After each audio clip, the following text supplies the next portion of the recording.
آپ صبر کریں زندگی میں۔ قرآن مجید میں 90 مقامات پہ اللہ تعالیٰ نے صبر کا ذکر کیا ہے، اور کم و بیش حدیث مبارکہ میں 900 مرتبہ میرے حبیب نے صبر کا تذکرہ فرمایا ہے۔ اور ہمارے علماء کہتے ہیں جس طرح دریا کے 2 کنارے ہوتے ہیں، اگر وہ کنارے ٹوٹ جائیں تو طوفان آتا ہے، اجڑ جاتی ہیں بستیاں، اور اگر کنارے مضبوط رہیں تو پھر سمیٹ کے دریا پانی لے جاتا ہے، پھر وہ کھیتوں کو لگتا ہے، پھر اس پانی سے پھول اگتے ہیں، پھل اگتے ہیں، سبزیاں آتی ہیں۔ یہ صبر اور استقامت دنیا میں 2 کنارے ہیں۔ بڑا کچھ لوگ کہیں گے، حالات بڑے بدلیں گے، کبھی کچھ کہا جائے گا، کبھی کچھ کہا جائے گا۔ صبر زندگی کا حسن ہے۔ جن لوگوں کو صبر سے جینا آ گیا، استقامت کے ساتھ جینا آ گیا۔ ہم بلیک میل ہوتے ہیں چھوٹی چھوٹی باتوں میں، بچے کا میڈیکل کا داخلہ نہیں ہوا تو ابا بلیک میل ہو گیا، فلانی جگہ نوکری دلا دیں گے تو چور شرابی ڈاکو کے پیچھے لگ گیا، ووٹر سپورٹر بن گیا، سوچا ہی نہیں، تھوڑی سی بات پر لوگ بلیک میل ہوتے ہیں۔ ہمیں امام حسین نے بتایا ہے کہ جتنی کچھ چیزیں بندے کو بلیک میل کر سکتی تھیں وہ ساری کربلا میں میرے سامنے آئیں۔ اولاد بندے کو بزدل کر دیتی ہے، یہ حدیث ہے۔ اپنا بخار برداشت ہوتا ہے، بیٹے کا نہیں ہوتا بھائی، نہیں ہوتا۔ لیکن امام زین العابدین بیمار نہیں تھے کربلا میں۔ انسان سب کچھ سہ سکتا ہے، پر وہ کہتا ہے میرے ساتھ بیٹیاں ہیں، ان کی موجودگی میں کوئی بات نہیں کروں گا۔ بیٹیاں ساتھ نہیں تھی امام حسین کی، 3 دن کے بھوکے پیاسے بچے ساتھ نہیں تھے، سارے رنگ کربلا میں تھے۔ لیکن جب امام حسین مقام بیضاء پہ پہنچے تو فرزق شاعر ملا آگے سے، کہنے لگا حسین نہ جائیے گا۔ فرمایا کیوں؟ کہنے لگے کوفے والوں کے دل آپ کے ساتھ ہیں، تلواریں یزید کے ساتھ ہیں، آپ کا ساتھ نہیں دیں گے۔ آپ نے فرمایا تیرے پاس کوئی دلیل؟ کہنے لگا میں حضرت مسلم بن عقیل رضی اللہ تعالیٰ عنہ کی مقدس لاش کو کوفے کے چوک میں لٹکا ہوا دیکھ کے آیا ہوں۔ یہ بے وفائی کریں گے، یہ جذبہ ہے امام حسین کا۔ فرزق کہتا ہے یوں کر کے امام نے پگڑی ٹھیک کی اور گھوڑے پہ ایک دفعہ پھر سے ایڑی لگائی اور چلنے لگے۔ کہنے لگے فرزق بس ایک بات بتا، میرا بھائی کٹ گیا ہے، کہیں کسی ظالم کے سامنے جھکا تو نہیں؟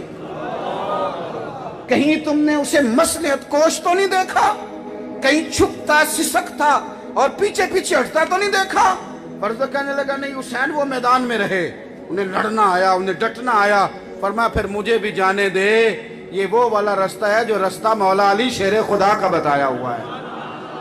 حضرت عبداللہ بن زبیر نا امام حسین کے بعد یزیدی فوجوں سے لڑیں، یہ نواسے ہیں جناب صدیق اکبر کے۔ حضرت عائشہ صدیقہ رضی اللہ تعالیٰ عنہ کی بڑی بہن حضرت اسماء کے بیٹے، ان کی 90 سال عمر تھی جب ان کے بیٹے یزیدی فوجوں کے خلاف لڑ رہے تھے امام علی مقام کے رستے پر۔ تو کچھ فوج آپ کی شہید ہو گئی، کچھ پیچھے ہٹ گئی، تو حضرت عبداللہ ابن زبیر اپنی والدہ سے مشورہ کرنے آئے، ہم اپنے بچوں کو بزدل بنا رہے ہیں۔ او پتر نہ باہر نہ جانا، باہر لڑائی ہو رہی ہے، پڑوسیوں کے بچے کو مار رہا تو نہ جانا۔ او خدا کے بندو، پڑوسیوں کی آگ بجھائی نہ جائے تو وہ اپنے گھر میں بھی آ جایا کرتی ہے، ظالموں کے ہاتھ پکڑے نہ جائیں تو یہ بے لگام ہو جاتے ہیں، یہ پھر جس کا مرضی گلا کاٹتے۔ حضرت عبداللہ ابن زبیر اپنی والدہ سے کہنے لگے اماں کچھ میری فوج شہید ہو گئی ہے، کچھ پیچھے ہٹ گئی ہے، تو بوڑھی ہے، حضرت اسماء 90 سال عمر، بوڑھی بھی ہے، نابینا بھی ہے۔ کہنے لگے اماں تیرا مشورہ کیا ہے؟ تو والدہ کہنے لگی عبداللہ تو مجھے اتنا بتا کہ تو حق پہ ہے کہ نہیں۔ ماں پتر سے کہہ رہی کہ اماں میں حق میں ہوں۔ تو حضرت اسماء کہنے لگی بیٹا پھر اس طرح کرنا، تیر سینے پہ کھا کے آنا، کو پشت پہ نہیں ہونا چاہیے، ڈٹ کے لڑنا۔ تو کہنے لگے اماں پھر آپ بھی صبر کرنا، یہ جن سے میرا مقابلہ ہے یہ میرا قتل نہیں کرتے، یہ آنکھیں کاٹ دیتے ہیں، ناک کاٹ دیتے ہیں، آنکھیں نکال دیتے ہیں، کان کاٹ دیتے ہیں، جسم کے ٹکڑے کرتے ہیں، صبر کرنا۔ تو ماں روتی نہیں، ہم نے تو بزدل بنا دیا بچوں کو۔ وہ جی کاکروچ سے ڈرتا ہے جی، وہ چیخوں کی آواز آ رہی تھی، وہ جی چھپکلی آ گئی تھی بچے چیخے، یہ کوئی دلیری ہے؟ وہ عید پہ بکرا ذبح ہو رہا تھا تو میرا بچہ رو رہا تھا، یہ کوئی فیشن ہے؟ یہ بچے کیسے جہاد کریں گے؟ کل کو میدان میں کیسے نکلیں گے؟ سنگلاخ پہاڑوں سے کیسے ٹکرائیں گے؟ ان کو کیسے جینا آئے گا؟ یہ کیسے میدان میں کھڑے ہوں گے؟ ان کا تو پھر وہی حال ہوگا کہ آج ان کو روٹی ان کی مرضی کی نہیں ملی تو انہوں نے موبائل توڑ دیا ہے۔ وہی اشر ہوگا کہ بچے نے جی ٹی وی توڑ ڈالا، کیوں جی؟ وہ کہہ رہا تھا جی میری مرضی کا سالن نہیں پکا۔ یہ مذاق تب ہی ہوگا جب ہم بچوں کو کہیں گے کہ نہیں نہیں تو سیٹھ صاحب کا پتر ہے، تو پیر صاحب کا شہزادہ ہے، تو فلانے کا فلاں ہے، اب اس طرح کا نظام ہوگا تو پھر بزدل لوگ پیدا ہوتے ہیں، پھر قومیں لیڈر پیدا نہیں کرتی۔ جب کہا نا حضرت عبداللہ ابن زبیر نے کہ اماں وہ ناک کان کاٹ دیں گے، آنکھیں نکال دیں گے، حضرت اسماء کہنے لگی پتر تو مجھے نہ صبر کی تلقین کر، تو صبر کرنا، نہ پریشان ہو اگر یہ کاٹ دیتے ہیں جسم۔ حضرت اسماء کا جملہ سنو، فرمانے لگی بکرے کو صرف ذبح ہوتے وقت تکلیف ہوتی ہے، پتر کھال اتارتے وقت تکلیف نہیں ہوتی، جہاں میرا پتر میدان میں جا کے لڑ۔ حضرت عبداللہ ابن زبیر شہید کر دیے گئے، ان کی مقدس لاش جنت المعلا کے پاس، جنت المعلا کے پاس خانہ کعبہ کے قریب چوک میں مکے میں لٹکا دی گئی۔ بعض روایات میں 3 دن بعد میں 14 دن لاش مبارک لٹکی ہے، لیکن گٹی حضور نے دی تھی نا۔ کہتے ہیں لاش مبارک کے قریب سے گزرتے تھے تو خوشبو کے حلے آتے تھے۔ بادشاہ نے بلایا، سپہ سالار نے بلایا اور جناب اسماء سے کہنے لگا پتہ تیرا بیٹا کہاں ہے؟ آپ فرمانے لگی کہاں ہے؟ کہنے لگا میں نے لٹکا دیا ہے مکے کے چوک میں۔ تو جناب اسماء کہنے لگی شروع سے ہی شاہ سوار ہے، زمین پہ ٹکنا اس کی عادت ہی نہیں، زیادہ زندگی اس نے گھوڑوں کی پشتوں پہ ہی گزاری ہے، شروع سے ہی شاہ سوار ہے۔ یہ لفظ کہتے لاٹھی پکڑی ہے ٹکائی، ماں بوڑھی پلٹتے وقت کہنے لگی ایک بات بتا، میرا عبداللہ لٹک گیا ہے کہیں تیرے آگے جھکا تو نہیں؟ تو وہ شخص کہتا ہے حضرت عبداللہ ابن زبیر کی تلوار میں بھی بڑا زور تھا، پر ان کی ماں کے جملوں میں بھی بڑی ہی طاقت تھی، بڑی طاقت۔ تھوڑا سا نا جینا سیکھیں، زندگی میں کھڑا ہونا سیکھیں۔ یہ کیا بات ہوئی فلانی بات سے ڈر گئے، فلانی بات سے سہم گئے؟ یہ آپ دیکھیں جا کے نفسیات کے ڈاکٹروں کے پاس رش کتنا ہے، ہر بندہ ٹینشن، کس بات کی ٹینشن، کس بات کا ڈپریشن؟ میرے رسول پاک علیہ السلام نے ہمیں کھڑا کیا ہے۔ حضرت عبداللہ ابن عباس کی روایت موجود ہے، فرمایا لوگوں کبھی نہ گھبرانا، ساری دنیا مل کے بھی تمہیں اگر کوئی نقصان پہنچانا چاہے تو رب، جب تک رب نہ چاہے کوئی نقصان کر نہیں سکتا تمہارا، اور فرمایا سارے مل کے تمہارا بھلا کرنا چاہیں تو جب تک اللہ نہ چاہے کوئی تمہارا فائدہ کر سکتا۔ تو کھڑا ہونا سیکھیں ذرا، یہ درس کربلا ہے، ذرا میدان میں کوئی ضروری نہیں سارے لوگ آپ کی حمایت کریں، یہ کوئی ضروری ہے؟ اس وقت کیا سب لوگ امام حسین کے ساتھ نکل آئے تھے؟ ایک وقت ہوتا ہے، وقتی طور پر معاملات اور تھے، صحابہ دور تھے، پتہ نہیں چلا، تنہا امام علی مقام نے وہ جنگ لڑی۔ لیکن آج دیکھ لیں گلی گلی حسین ابن علی کا چرچا ہے کہ نہیں، امام علی مقام کے تذکرے ہیں کہ نہیں؟ تھوڑا سا نا اپنی زندگی میں، بالخصوص جوان حوصلہ ہار جاتے ہیں، کچھ نہیں بن سکتا جی اس ملک میں۔ مجھے پتہ ہے کہ جب حالات خراب ہوں تو کوئی بندہ بھی ساتھ نہیں چلتا، یہ لوگوں کا مزاج ہے، ساری عمر یہ آٹا گد ہے، لکھاں کیتے نہیں پیڑے، جب وقت آیا ہی تے محمد بخشا کوئی نہیں ہو بیٹھا نیڑے۔ ہوتا ہے کبھی کبھی لوگ ہمارا ساتھ چھوڑ جاتے ہیں، لیکن یاد رکھنا جب ساری دنیا چھوڑ جائے پھر ہی تو سجدے کا مزہ آتا ہے، جب لوگ پورا دل توڑیں تو پھر ہی تو دعا میں رونا آتا ہے، جب پوری تکلیف ہو بندے کو تو پھر ہی تو بندہ جا کے سینہ لگاتا ہے خانہ کعبہ کے غلاف کے ساتھ۔ سکھی بندے تو مکے جا کے بھی نہیں روتے۔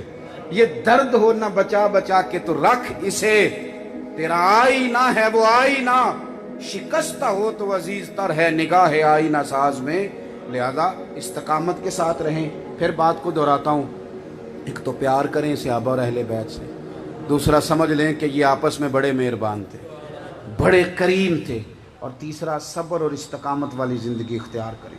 صبر اور کہیں ایک تو نظریاتی بنے، ایسا نہ ہو کہ جدھر کی ہوا ہو ہم بھی ادھر کے ہوں، کوئی نظریہ ہو، کوئی فکر ہو، کوئی سوچ ہو، اور پھر اس پر ڈٹنا سیکھیں۔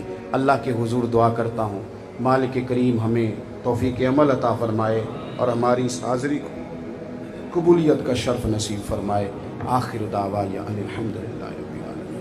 اور حضرت قبلہ میاں صاحب دعا فرمائیں گے۔ اور ایک گزارش اور ہے آپ دوستوں سے، میں کوئی اتنا دور سے تو آیا نہیں، 15 منٹ کا فاصلہ ہے، جس کو ملنا ہو تو وہ آئے، ہم چائے بھی پلائیں گے، لیکن مسجد کی بے ادبی کرنے کا کیا مطلب ہے، بھاگ دوڑ کرنے کا کیا مطلب ہے؟ ایسا کوئی کام نہ کریں۔ اللہ آپ کو جزائے خیر عطا فرمائے۔ صلی اللہ علی حبیبہ سیدنا محمد وآلہ واصحابہ وسلم۔ اللہم انت السلام ومنک السلام وعلیک یرجع السلام، تبارکت ربنا وتعالیت یا ذا الجلال والاکرام۔ اللہم ربنا آتنا فی الدنیا حسنۃ وفی الآخرۃ حسنۃ وقنا عذاب النار۔ اللہم اغفر لی حینا ومیتنا وشاہدنا وغائبنا وصغيرنا وكبيرنا وذكرنا وأنثانا اللهم من أحييته منا فأحيه على الإسلام ومن توفیته منا فتوفه على الایمان۔ خدایا بحق بنی فاطمہ کہ بر قول ایما کنی خاتمہ، اگر دعوت امرت کنی ور قبول منو دست و دامان آل رسول، کریمہ ببخشائے بر حال ما کہ ہستم اسیر کمند ہوا، ندارم تو غیر از فریاد رس، تو ہی آسیاں را خطا بخش و بس۔ یا الہ العالمین، محفل ذکر صحابہ و اہل بیت رضی اللہ عنہم کا انعقاد کیا گیا، لنگر شریف کا اہتمام کیا گیا، اسے اپنی بارگاہ میں قبول فرما۔ یا الہ العالمین، اس محفل پاک کا ثواب حضور نبی پاک صاحب الاولاق صلی اللہ علیہ وسلم کی بارگاہ میں پیش کرتے ہیں، قبول و منظور فرما۔ حضور نبی اکرم شفیع معظم صلی اللہ علیہ وسلم کے وسیلہ جلیلہ سے تمام انبیاء کرام علیہم السلام، صحابہ کرام، اہل بیت عظام رضوان اللہ علیہم اجمعین کی بارگاہ میں پیش کرتے ہیں، قبول و منظور فرما۔ خصوصاً بالخصوص شہدائے کربلا، خصوصاً بالخصوص امام علی مقام امام حسین رضی اللہ تعالیٰ عنہ کی بارگاہ میں پیش کرتے ہیں، قبول و منظور فرما۔ حضرت فاروق اعظم رضی اللہ تعالیٰ عنہ کی بارگاہ میں پیش کرتے ہیں، قبول و منظور فرما۔ حضرت عثمان غنی ذو النورین رضی اللہ تعالیٰ عنہ کی بارگاہ میں پیش کرتے ہیں، قبول و منظور فرما۔ حضرت تاجدار صداقت سیدنا ابو بکر صدیق رضی اللہ تعالیٰ عنہ کی بارگاہ میں پیش کرتے ہیں، قبول و منظور فرما۔